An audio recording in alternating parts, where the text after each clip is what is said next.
We all want to make a difference. For our families, friends or colleagues, or on a grander scale for society or the world as a whole.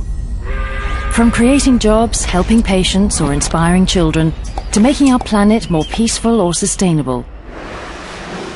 But change is hard. On a personal level, as anyone who has ever made a New Year's resolution knows, but in particular on an organisational level. In 1995, Professor John Cotter concluded that only 30% of change projects are successful. 2 times out of 3, our efforts fall short. Year after year, new studies confirm these unfavourable odds. There is even strong evidence that the need for change is accelerating. In the past 40 years, the survival rate of large corporations has halved. Competition is getting tougher. But there is hope. Many of the reasons why change initiatives fail are well documented.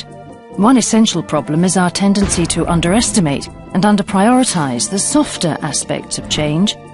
Stakeholder relationships, employee engagement, meaningful communication, and the importance of culture. To comprehend change, we need to understand how people react. Simply put, change is scary. Faced with new and uncertain conditions, most of us feel insecure, incapable or alone. Organisational psychologist Rick Mauer divides resistance to change into 3 levels. I don't understand it, I don't like it, I don't trust you. When faced with resistance, managers often perceive it as merely a result of insufficient communication. As change owners, we like the new strategy and assume that our colleagues will as well, if we just get the chance to present them with the facts. But one-way communication is seldom the answer. We need a different approach to leadership and change management in order to handle organisational resistance. Only through dialogue and engagement can we overcome deeper levels of resistance and create ownership and trust. Change is about people taking action with passion, purpose, and in a common direction. One of our favourite ways to approach involvement is to use games and process tools.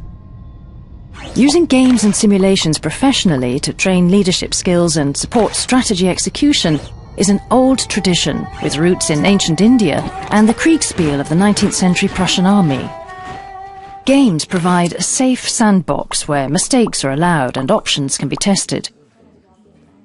They enable us to address highly complex issues by pairing variables to the most essential ones and by exposing key mechanisms and structures. Games also help us discover insights from alternate perspectives, for example by testing a company's strategy by playing as a customer or a competitor. Games are fun, but more importantly, they can accelerate learning, trust and engagement.